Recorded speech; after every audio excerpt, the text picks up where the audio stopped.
transformational in a sense. Like, this is where I went from being like jazzed up, you know, to like, this is a transformation I need.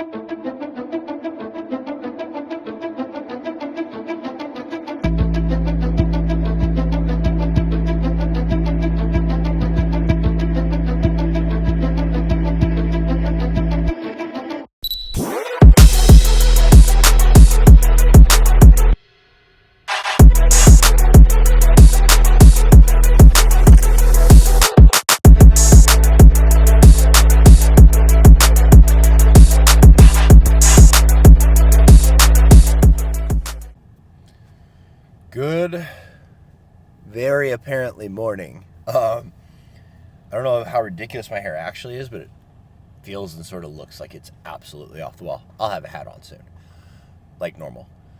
But yeah, so it is Thursday. It's Thursday.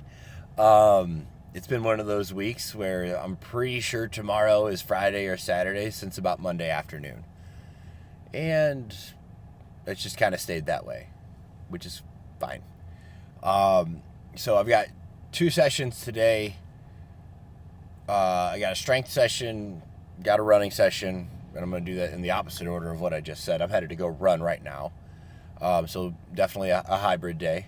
And so my run is going to be like a speed hill type workout where we're using the treadmill to very specifically put inclines and pickups on speed.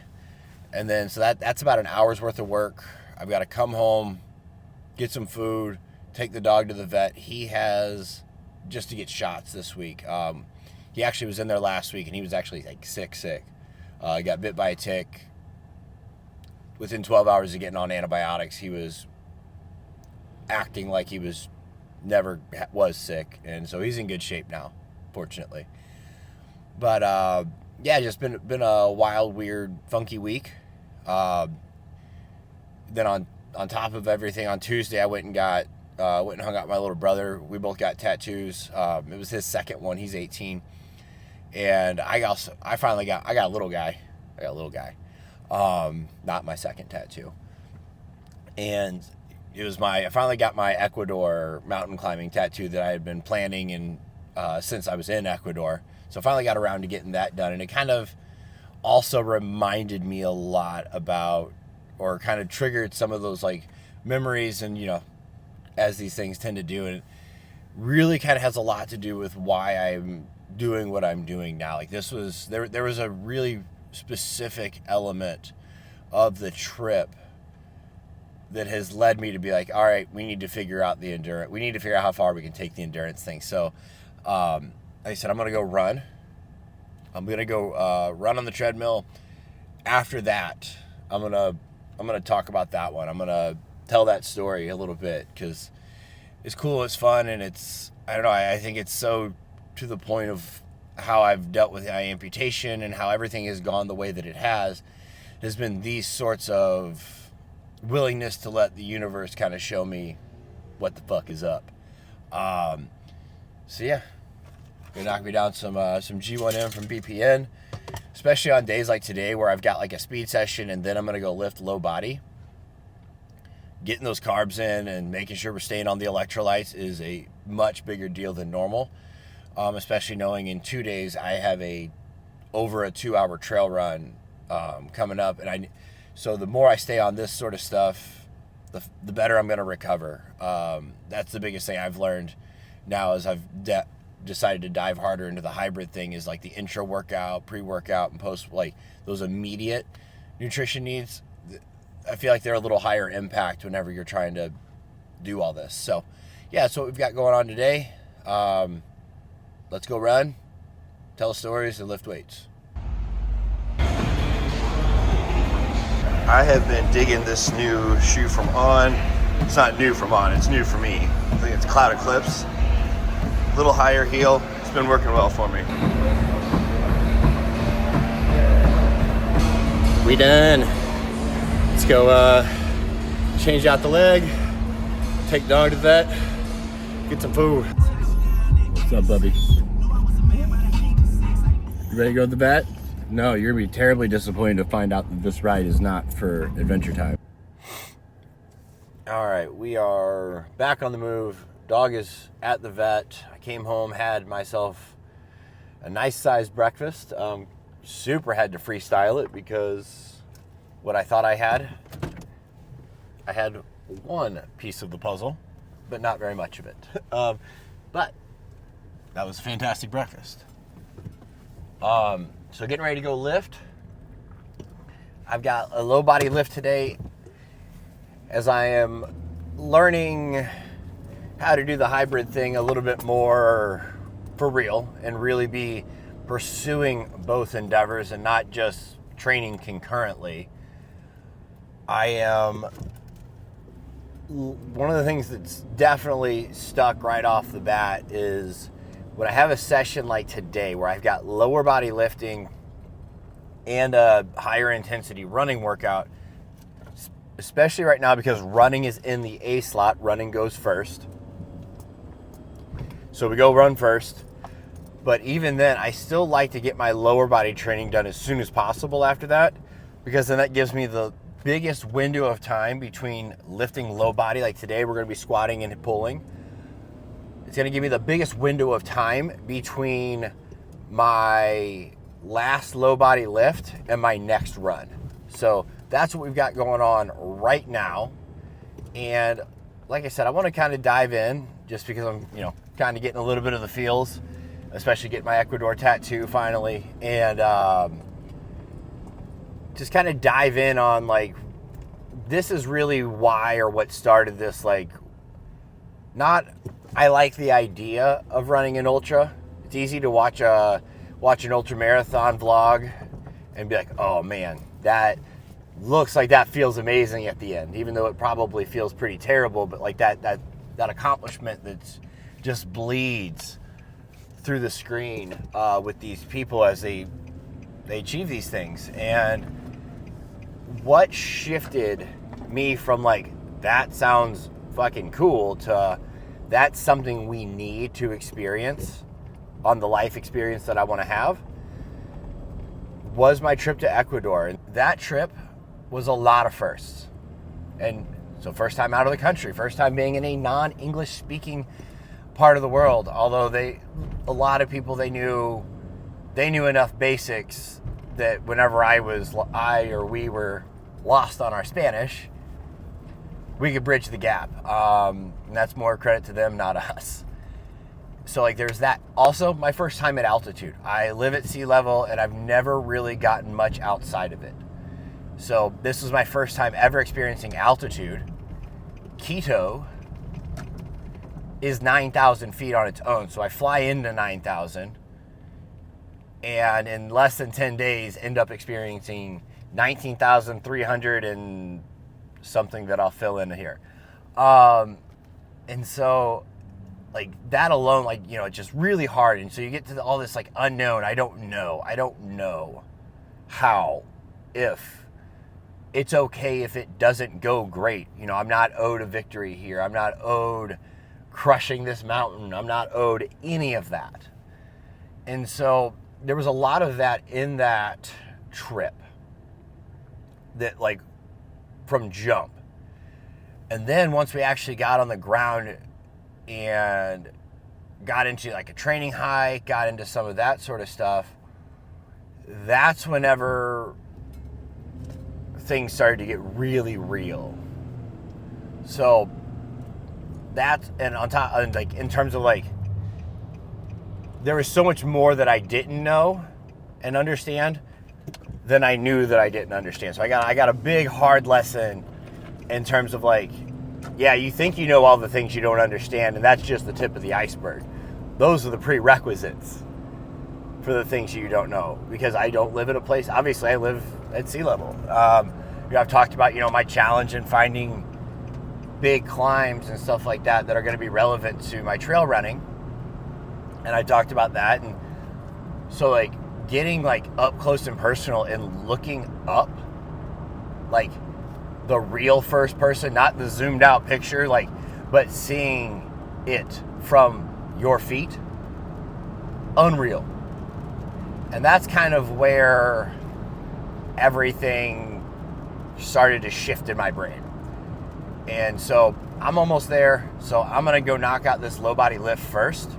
And then I'm going to get into how this has made the ultra marathon thing a must for me. Yeah. I love fucking making tracks though. Jesus.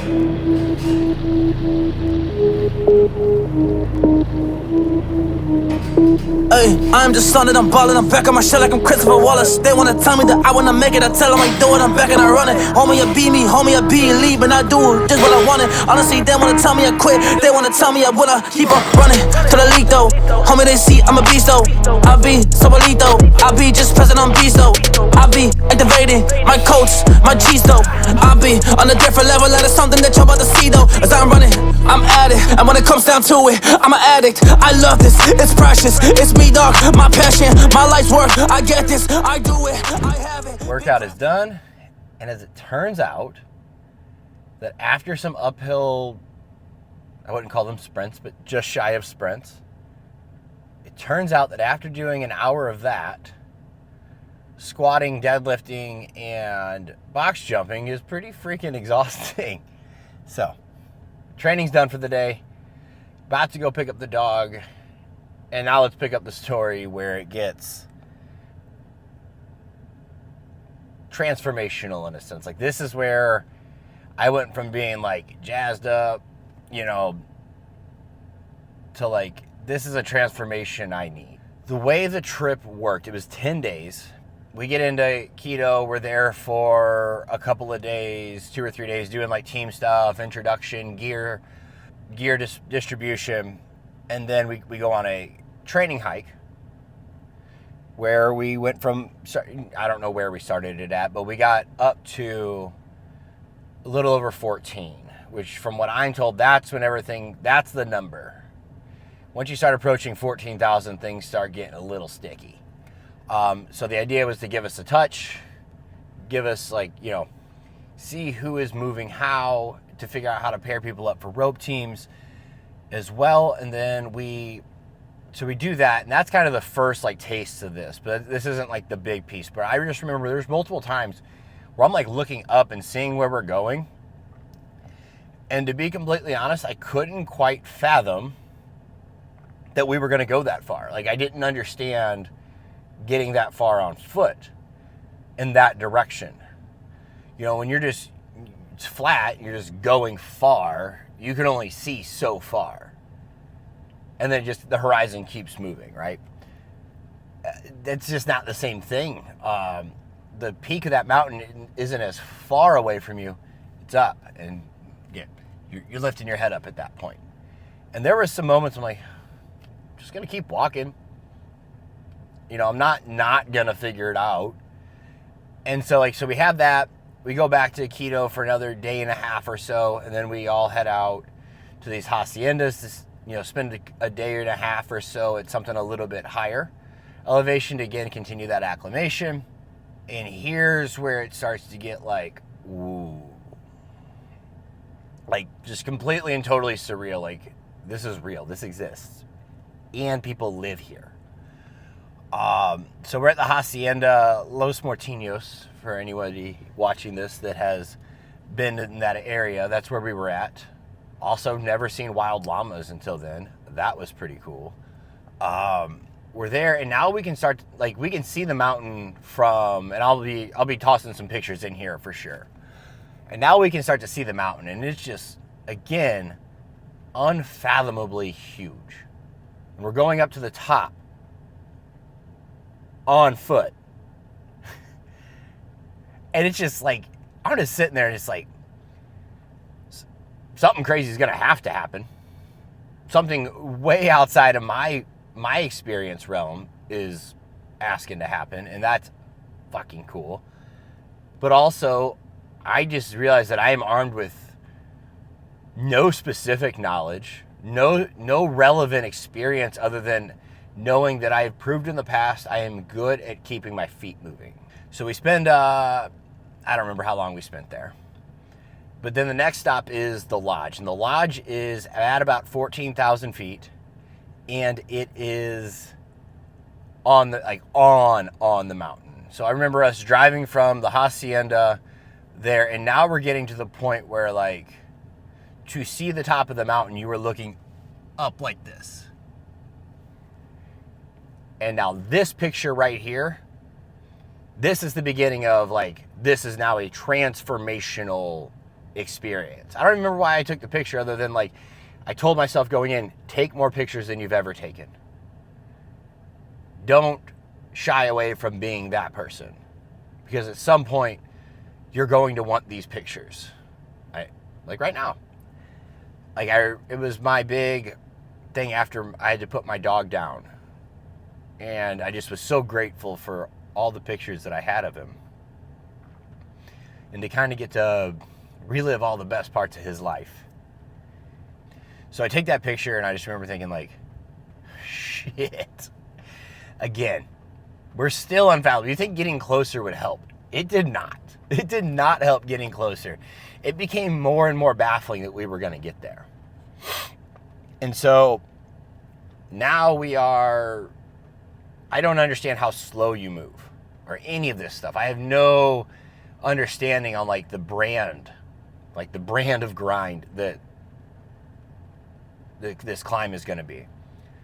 And so we're at the lodge for a couple of days before I think a day and a half or so. We had one little, like, training hike that was like the start of our route, and it's just still just like I kept thinking, like, at what point is the summit going to seem closer? And it just never was. The closer we got, the further it felt away. Because again, no understanding. And then so we set off the night of the hike. So we leave at a little after 11 p.m. So the climb happened through the night, and it took us 8 hours to summit. From a straight line distance, like, how far did we walk? We did a 5K. We were 5 kilometers away from the top. Just a few miles. But we also went over 5,000 feet up. This was 8 hours to go from lodge to the summit.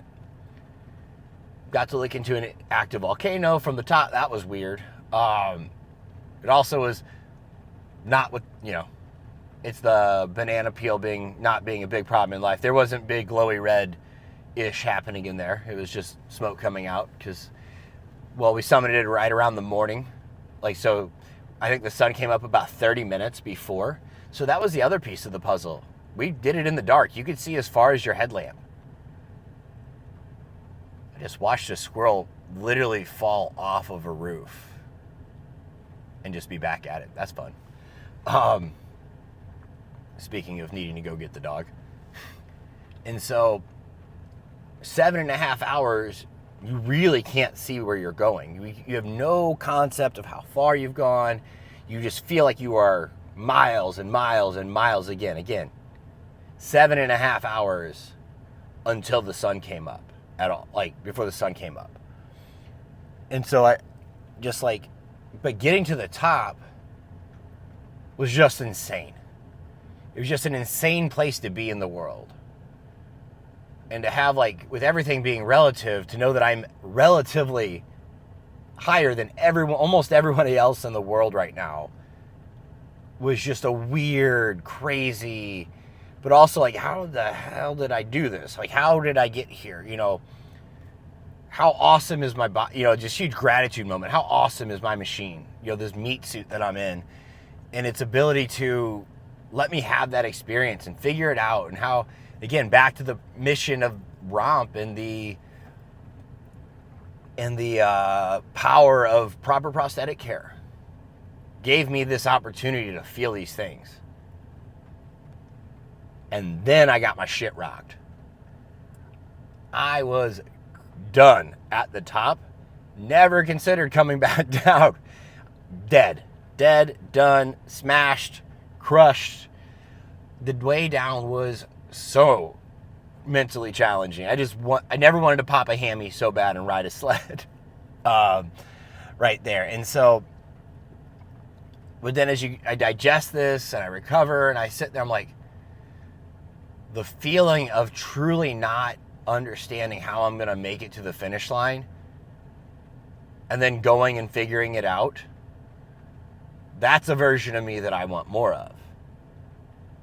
And I believe that ultramarathoning gives me the biggest element of that opportunity to continue to sharpen that blade and that version of me, and having that sort of challenge in place. Like, it's nuts. Like, I sit here and I think about, man, in September, I'm going to get on the start line for Grindstone 50K, run around these mountains, and figure out how to cover 32 or 31 miles in a place I've never been, doing a thing that got me, I lost my leg running, or I lost my leg due to an injury that came from a trip and a fall on a run. And so, again, that's a sharper version of me. That's a better version of me, and that's the version of me I want to know and want to be. And so that's where Romp and that range of motion project and that ability and that opportunity to go experience that first person, not watch a video, but to feel every step, to feel every ounce of the challenge, to do that is really what set this off. Like, it's what made that a must. Like, it made that a must. Also, if you ever get a chance to climb a mountain and you just say no, we're probably not going to be very good buddies. You can't. That is such a can't miss opportunity. If you are somebody watching this and that opportunity ever comes up, get after it. You don't ever have to do it again. So yeah, that is the origin story. That is why we are going after this. Why it's important to me to figure this out, to get acquainted with a version of myself that can cover that distance on feet, that can be that dog and be that junkyard dog when he needs to be, and be the monk when he needs to be. And this is just another way to flex that ability. Let's go pick up the dog and call a wrap on this video. You're my good boy. You're my good boy. We got our good boy back.